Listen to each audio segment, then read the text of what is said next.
يا هلا يا شباب. طبعا اتكلمت في ريلز اللي فاتت واللي قبلها عن الخروج على النص وعلاقات خطرة.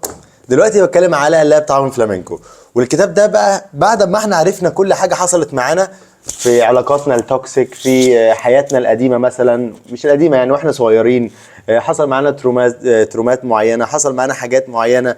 فبالتالي احنا بنكتشف ودولت بيفتحوا بقى الجرح، بيفتحوا علينا الجرح النفسي، ويفتحوا عليك الجرح اللي انت اللي هو ايه اللي انت ما كنتش عارفه.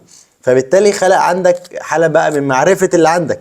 طب انا عرفت اللي عندي، اعمل ايه بقى بعد كده؟ هنا بقى يجي لاب طعم فلامنكو وبيعرفك فيه بقى كل حاجة انت مريت بيها وازاي تعالجها وازاي تسميها. اصلا الكتاب ده اصلا كان المفروض يكون 3 كتب على حسب كلام الدكتور محمد طه، ولكن الكتاب دسم جدا وما انصحش، او هو ما بينصحش ان انت تقراه كله على مرة واحدة.